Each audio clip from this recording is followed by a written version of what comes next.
Hello students, let us continue our first lesson in our 11th computer science, Introduction to Computers. In our previous two classes we have talked about the introduction of computers, various generation of computers, components of computers and input devices. Today we are going to continue our input devices, that is digital camera. It captures the images or videos directly in the digital form. We all know a digital camera. We all have camera in our mobile phone also. It captures the images and videos directly in digital form. It uses CCD, charged coupled device. It is an electronic chip. It look like this. This is called CCD, charged coupled device. Digital camera uses a charged coupled device. When light falls on this chip through the lens, it converts the light rays into digital format.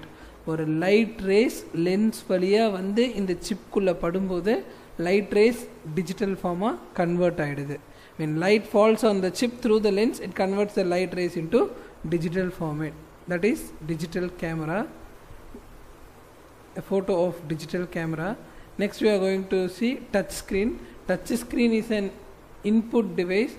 We all have a touch phone, touch mobile phone in our house. So we all know well about touch screen. A touch screen is a display device that allows the user to interact with the computer by using the finger. With the help of a finger, we touch a device and the computer recognizes the touch feeling. It can be quite useful as an alternative to mouse or keyboard for navigating a graphical user interface. இப்போ ஒரு Windows ஐக்கான்லாம் காமிக்கிறது தான் நம்ம graphical users இன்டர்ஃபேஸ்னு சொல்கிறோம். ஜென்ரலாக அதில் நம்ம operate பண்ண என்ன பண்ணுவோம், ஒன்றா மவுஸ் யூஸ் பண்ணுறோம் இல்லை கீபோர்ட் யூஸ் பண்ணுறோம் as an input device.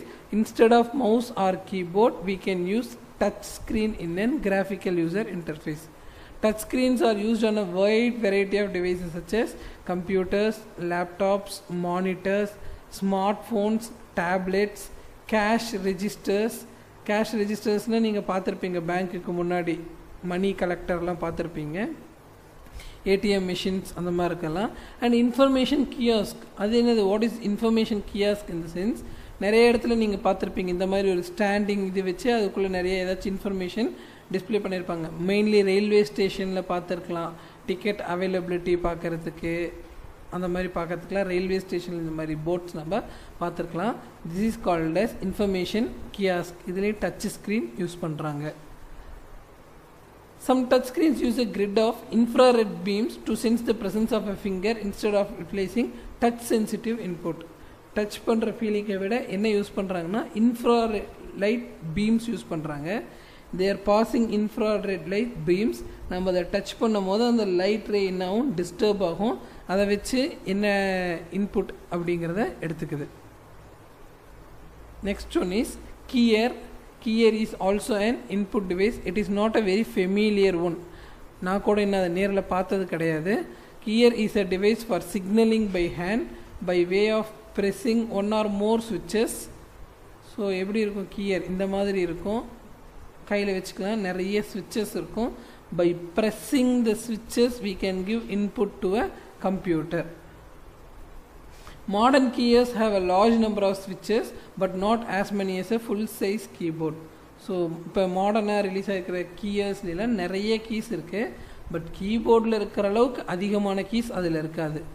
Typically this number is between 4 and 50. கீயர்ஸில் எவ்வளோ கீஸ் இருக்குன்னா between 4 keys and 50 keys.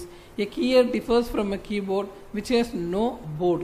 கீபோர்ட்னா ஒரு போர்டுக்குள்ளே பட்டன்ஸ் வரிசையாக அரேஞ்ச் பண்ணி வச்சுருக்கோம்.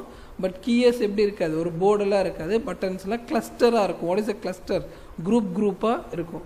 இன் a keys the keys are arranged in a cluster. That is all about input devices. நிறைய different input devices நம்ம பார்த்தோம்.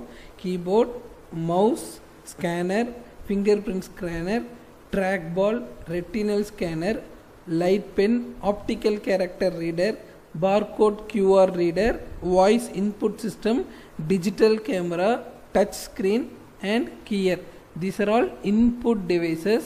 Input devices are used to give some form of data to the computer. And the data computer வாங்கி process பண்ணி ஒரு ரிசல்ட்டை யூசருக்கு கொடுக்கும். எது மூலிமா கொடுக்குன்னா through output devices. Output devices are used to display the result to the user. Some of the output devices are, first one is monitor. Monitor is the very well known output device. நம்ம ஸ்க்ரீனில் பார்க்குறோம் இல்லையா, monitor is the most commonly used output device to display the information. It looks like a TV. Monitor இது மாதிரி தான் இருக்கும், TV மாதிரி. Pictures on a monitor are formed with picture elements called as pixels. So எப்படி ஒரு picture form ஆகுது அப்படின்னு பார்த்தோம்னா, ஸ்க்ரீனில் ஃபுல்லாகவே இப்படி டேபிள் ஹரிசாண்டல் அண்ட் வெர்டிக்கல் லைன்ஸாக இருக்கும். அந்த ஒரு லைன்ஸ்லேயும் இருக்கிற ஒரு டாட்டை தான் நம்ம என்னன்னு சொல்கிறோம், பிக்சல்ஸ் அப்படின்னு சொல்கிறோம். நிறைய பிக்சல்ஸ் ஒன்று சேர்ந்து தான் ஒரு பிக்சர் ஃபார்ம் ஆகுது. நீங்கள் ஒரு ஃபோட்டோவோ எதுவோ சம்திங் நீங்கள் ஜூம் பண்ணி அதோட லிமிட்டை தாண்டி ஜூம் பண்ணிகிட்டே போனீங்கன்னு வச்சுக்கோங்களேன், அது இந்த மாதிரி பிக்சலாக பிரேக் ஆக ஆரம்பிச்சிடும். You can try. ஒரு பிக்சரை ஜூம் பண்ணிகிட்டே போனோம்னா ஒரு பர்டிகுலர் லிமிட்டுக்கு மேலே அதோட கிளாரிட்டி கம்மியாகி என்ன ஆகிடும், பிக்சர் கிளாரிட்டியே இல்லாமல் இருக்கும். இந்த மாதிரி டாட்ஸை தான் நம்ம என்னன்னு சொல்கிறோம், பிக்சல்ஸ்ன்னு சொல்கிறோம். நிறைய டாட்ஸை வந்து கம்பைன் பண்ணி தான் நமக்கு ஸ்க்ரீனில் ஒரு பிக்சராக காமிக்குது. பிக்சல்ஸ் அதிகம் இருந்துச்சுன்னா கிளாரிட்டி அதிகமாக இருக்கும், பிக்சல்ஸ் கம்மியாக இருந்துச்சுன்னா கிளாரிட்டி ரொம்ப கம்மியாக இருக்கும். Monitors may be either monochrome, which display text or images in black and white.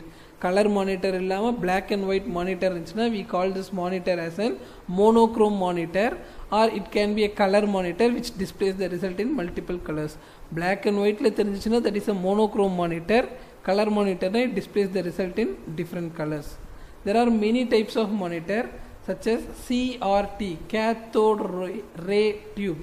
இந்த மாதிரி நம்ம ஓல்டன் டேஸில் யூஸ் பண்ண மானிட்டர்ஸ்லாம் தான் சிஆர்டி மானிட்டர்னு சொல்கிறோம். CRT stands for cathode ray tube.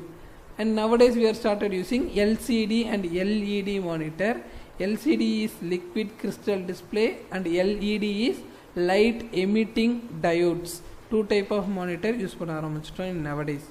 The monitor works with a VGA, video graphics card. Video graphics card எப்படி இருக்கும், this is video graphics card. இந்த வயரை கனெக்ட் பண்ணுறோம் இல்லையா, அந்த கனெக்டிங் வயர்ஸ் தான் நம்ம என்னென்னு சொல்கிறோம், வீடியோ கிராஃபிக் கார்ட்ஸ் அப்படின்னு சொல்கிறோம். The video graphic cards helps the keyboard to communicate with the screen. ஸ்க்ரீனோட கீபோர்ட் கம்யூனிகேட் பண்ணுறதுக்கும் also it act as an interface. இன்டர்ஃபேஸ்னா மீடியேட்டர், ரெண்டு பேருக்கு நடுவில் இருக்கிறது. Interface between the computer and the display monitor. Here computer refers to the CPU. சிபியூக்கும் மானிட்டருக்கும் information share பண்ணிக்கிறதுக்கு யார் யூஸ் பண்ணுறாங்க, ஹெல்ப்ஃபுல்லாக இருக்கிறாங்க, VGA, video graphics array card. Usually the recent motherboards incorporate built-in video card. ரீசெண்டாக இப்போ புதுசாக ரிலீஸ் ஆகிற மதர் போர்டுலாம் தனியாக இந்த கார்டு செப்பரேட்டாக இருக்காது, பில்ட்-இன் மதர் போர்டு கூடயே அட்டாச் ஆகி வந்துடும். பில்ட்-இன்னா பை டிஃபால்ட் ஒரு மதர் போர்டு ப்ரிப்பேர் பண்ணும்போது அதுலேயே அட்டாச் ஆகி வந்துடுது ரீசெண்ட் டேஸில். The first computer monitor was a part of Xerox Alto computer system. இது ஒரு ஆர்கனைசேஷன், ஒரு கம்பெனின்னு சொல்லலாம். This company first designed the monitor which was released in the year March 1, 1973. Next output device we are going to see is plotter. Plotter is an output device that is used to produce graphical outputs on paper. இந்த பிக்சரை பார்த்தாலே நமக்கு தெரியும், ஒரு பேப்பரில் நிறைய graphics எல்லாம் print பண்ணுறது தான் நம்ம என்னென்னு சொல்கிறோம், பிளாட்டர் அப்படின்னு சொல்கிறோம்.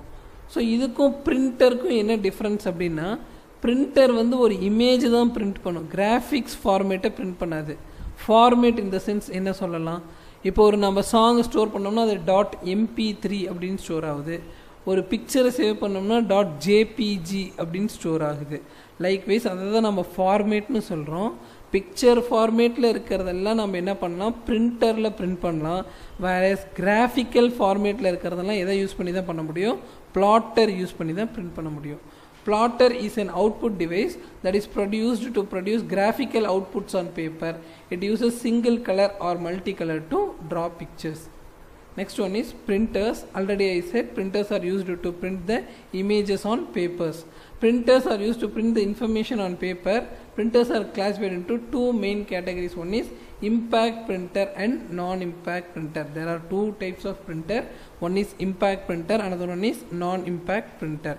Impact printer, these printers print with striking of hammers or pins on ribbon. எப்படி impact printer work ஆகுது அப்படின்னு பார்த்தோம் அப்படின்னா, see this is an example for impact printer. இதை தான் நம்ம printing head அப்படின்னு சொல்லுவோம். டக் டக் டக் டக்னு அடிக்குது இல்லையா, அதுதான் printing head. ஒரு ரிப்பன் இங்கே இருக்கும், அந்த ரிப்பனில் போய் ஒரு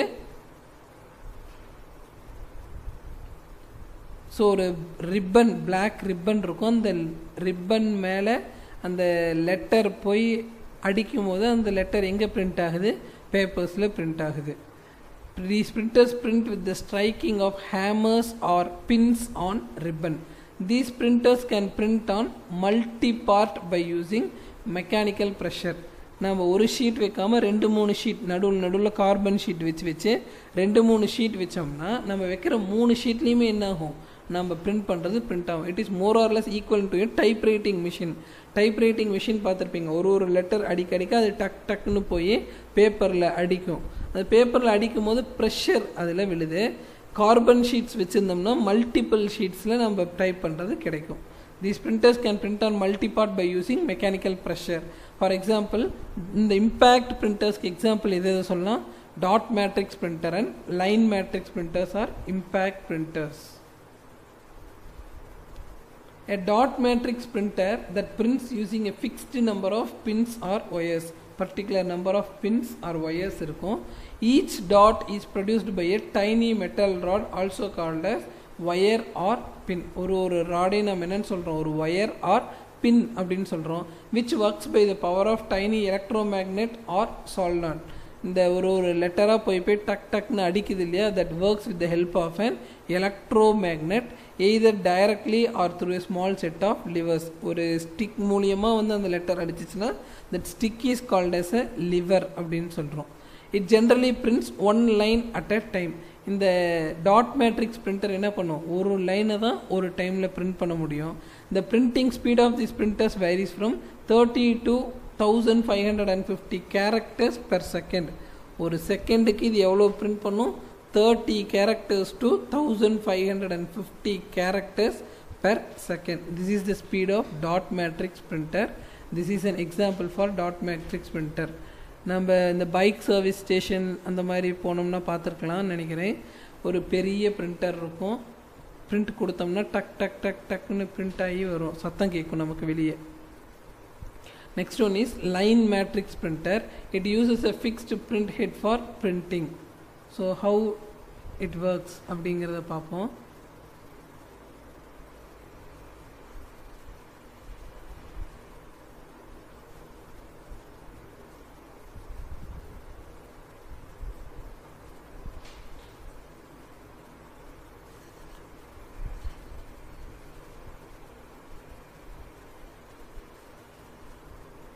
So this is how a line printer works.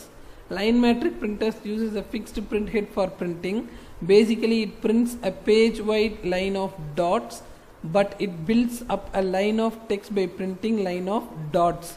Letter print பண்ணாது. With the help of dots it print the text. Line printers are capable of printing much more than 1000 lines per minute. ஒரு மினிட்ல it can print 1000 lines, resulting in thousands of pages per hour. Within an hour, a line printer can print thousands of pages. These printer also uses mechanical pressure to print on multi-part. இதுலயே carbon papers use பண்ணி நம்ம 2-3 print at the same time எடுக்க முடியும். These are impact printer. ஏதோ ஒரு pressure கொடுத்து அந்த இம்பேக்டில் print பண்ணுறதுலாம் impact printers. Dot matrix printer and line matrix printers are example for impact printers. Next we are moving to non-impact printers. இதில் எந்த mechanical ப்ரெஷருமே இருக்காது, எந்த ஒரு டக் டக் சவுண்டுமே வராது. These printers do not use striking mechanism for printing. They use electrostatic or laser technology. Electrostatic technology or laser technology is used in non-impact printers. Quality, picture quality ரொம்ப நல்லா இருக்கும். Speed, high speed of printing நடக்கும். Are better than impact printers. இதில் impact printer ஓட என்ன advantage பார்த்தீங்கன்னா quality of the printout and the speed is very high. Example for non-impact printers are laser printer and inkjet printer. Laser printers பற்றி first பார்த்துடலாம். Laser printers mostly work with similar technology used by photocopiers. Photocopiers அப்படின்னா நம்ம xerox machine பார்த்துருப்போம் இல்லையா, அதுதான் photocopiers அப்படின்னு பார்க்குறோம்.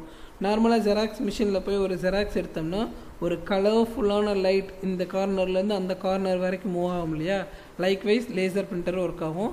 It makes a laser beam scan back and forth across a drum inside the printer. அந்த கலர்ஃபுல் லைட்டை தான் நம்ம என்னென்னு சொல்கிறோம், laser beam.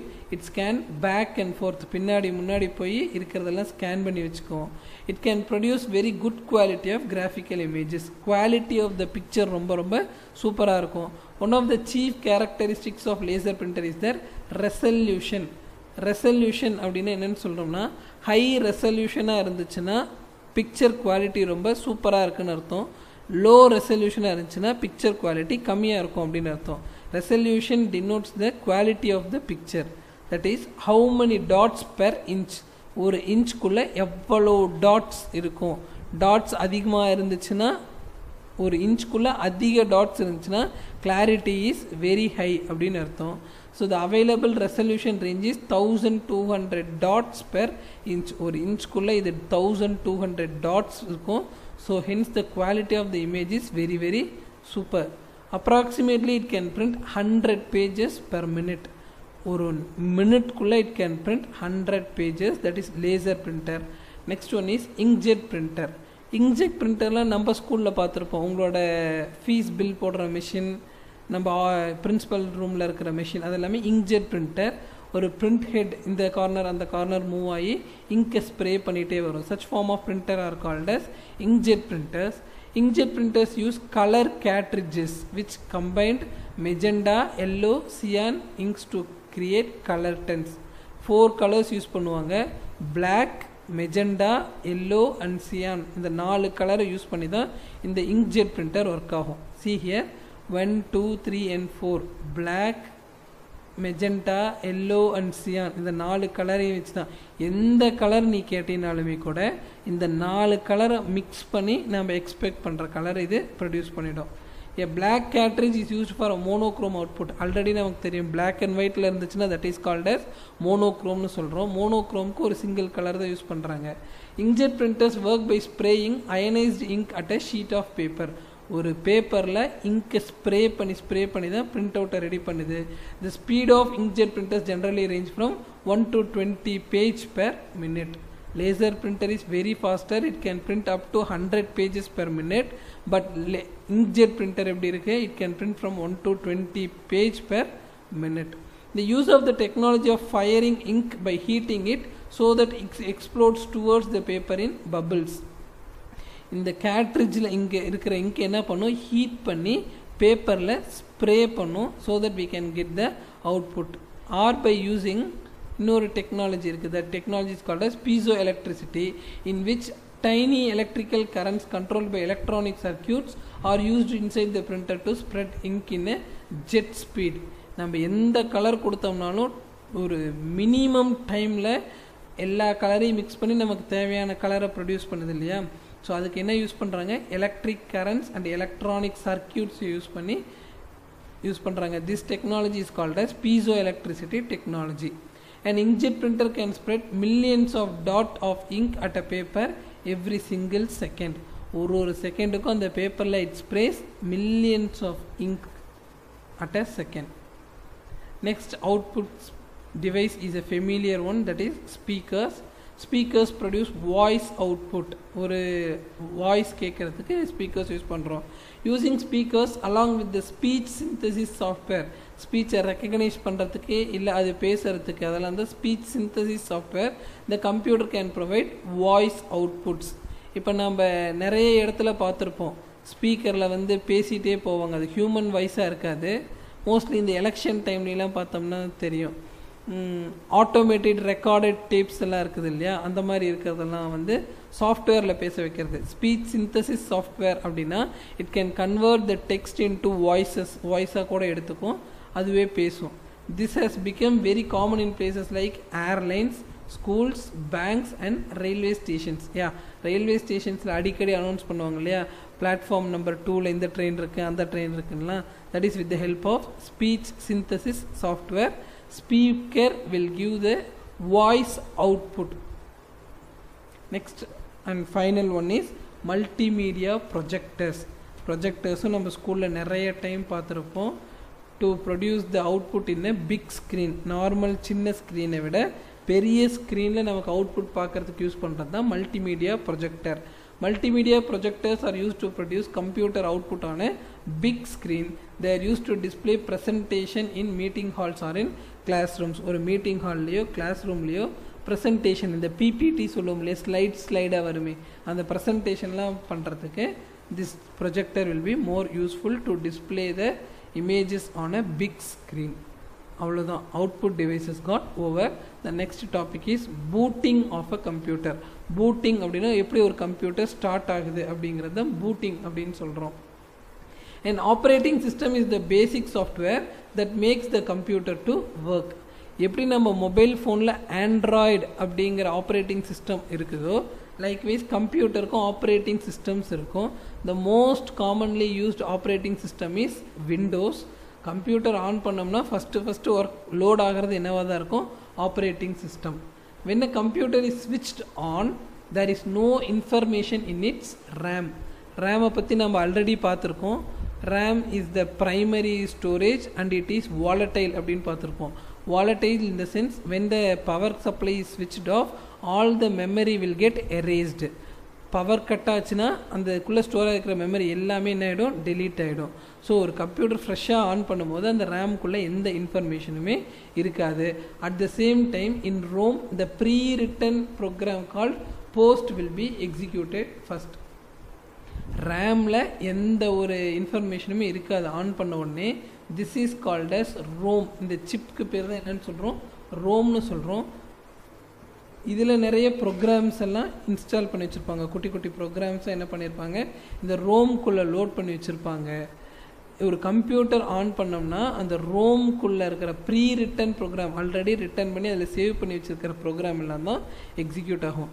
There will be nothing inside the ROM, but RAM and ரோம்குள்ளே இருக்கிற ப்ரோக்ராம் எல்லாம் ஃபஸ்ட் எக்ஸிக்யூட் ஆக ஆரம்பிச்சிடும். This program checks if the devices like RAM, keyboard etcetera are connected properly and ready to operate. இந்த ROM என்னத்தை check பண்ணும் அப்படின்னா, எல்லா டிவைசஸ், நிறைய டிவைசஸ் இருக்கு இல்லையா, கீபோர்ட் கனெக்ட் ஆகிருக்கான்னு செக் பண்ணணும், மவுஸ் கனெக்ட் ஆகிருக்கான்னு செக் பண்ணணும், சிபியூ மானிட்டர் எல்லாம் கனெக்ட் ஆகிருக்கான்னு செக் பண்ணணும். அது எல்லாம் ப்ராப்பராக கனெக்ட் ஆகிருக்கா அப்படின்னு செக் பண்ணுறது தான் இந்த Rome. If the devices are ready, then BIOS gets executed. இப்போ எல்லா டிவைஸும் ப்ராப்பராக கனெக்ட் ஆகிருக்கு, ஆல் த டிவைசஸ் ஆர் ரெடினா next BIOS basic input output system execute ஆகும். This process is called as booting. ஒரு கம்ப்யூட்டரை ஸ்விட்ச் ஆன் பண்ணும்போது there will be nothing stored in the RAM. ரோம்குள்ளே ப்ரீ இன்ஸ்டால்டு ப்ரோக்ராம்ஸ் எல்லாமே ஸ்டோர் ஆகிருக்கும்.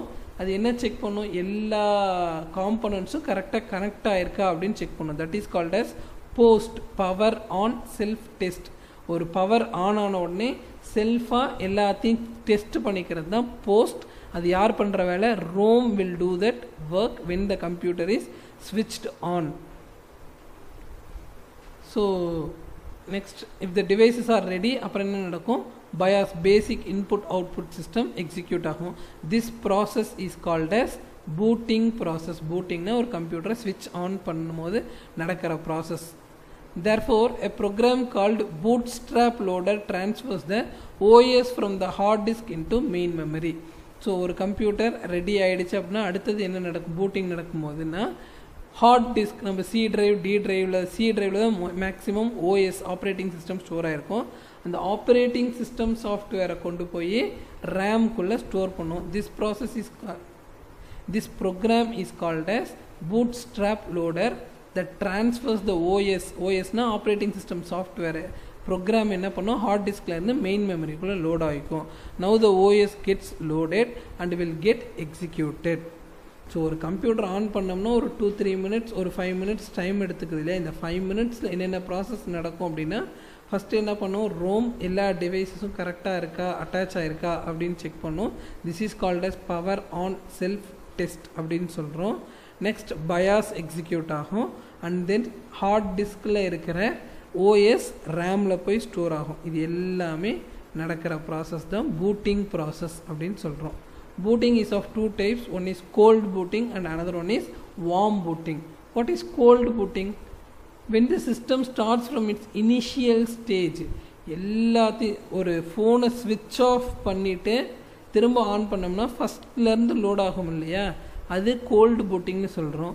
ஒரு ஃபோனை ரீஸ்டார்ட் பண்ணோம்னா ஃபஸ்ட்லேருந்து லோட் ஆகாது, சும்மாவே ரீஸ்டார்ட் ஆகிடும் இல்லையா, that is called as warm booting. When the system starts from its initial state, that is it is switched on, we call it as cold booting or hot booting. When the user presses the power button, the instructions are read from the ROM to initiate the booting process. ஃபுல்லாக off பண்ணிவிட்டு on பண்ணோம்னா ரோம்லேருந்து இன்ஸ்ட்ரக்ஷன்ஸ்லாம் வந்து on ஆகிற process தான் booting process, cold booting process. Starting ஸ்டேஜ்லேருந்து வர்றது தான் கோல்டு பூட்டிங் அப்படின்னு சொல்கிறோம். Warm booting in the sense, when the system restarts or when the reset button is pressed, we call it as warm booting or soft booting. Cold booting is also called as hot booting. ஒரு சிஸ்டமை of பண்ணிவிட்டு திரும்ப power on பண்ணும்போது நடக்கிறது cold booting. Warm booting is also called as soft booting. ஒரு சிஸ்டமை restart பண்ணும்போது நடக்கிற ப்ராசஸை நம்ம வார்ம் பூட்டிங் அப்படின்னு சொல்கிறோம். The system did not start from the initial stage, so all the diagnostic tests need not be carried out in this case. ஒரு system on ஆகும்போது என்னென்ன டெஸ்ட் எடுக்கணுமோ அதெல்லாம் ரீஸ்டார்ட் பண்ணும்போது நடக்காது. So it does not start from its initial stage. இதுதான் warm பூட்டிங்னு சொல்கிறோம். There are chances of data loss and system damage as the data might have not been stored properly. Restart பண்ணும்போது என்ன ஆகுனா data loss ஆகிறதுக்கு நிறைய chances இருக்குது. Because நம்ம ஒர்க் பண்ணிட்டு இருக்கிற ப்ரோக்ராம்லாம் ப்ராப்பராக ஸ்டோர் பண்ணலைன்னா the data may get lost. So we know what is a booting process and booting process is of two types. One is cold booting and another one is warm booting. ஒரு system ஸ்விட்ச் off பண்ணிவிட்டு start பண்ணணும் அப்படின்னா that is called as cold booting. Restart பண்ணுறது என்னன்றோம் warm பூட்டிங்னு சொல்கிறோம். In cold booting this system starts from its initial stage, first லெவல்லேருந்து திரும்ப ஸ்டார்ட் ஆச்சுன்னா அதை கோல்டு பூட்டிங்னு சொல்கிறோம். வார்ம் பூட்டிங்கில் ஃபஸ்ட்டில் இருந்தெல்லாம் ஸ்டார்ட் ஆகாது, நோ டயக்னோஸ்டிக் டெஸ்ட் எதுவுமே நடக்காது. This is warm booting. That's it. The lesson 1 got over. We'll meet in the next class. Thank you, students.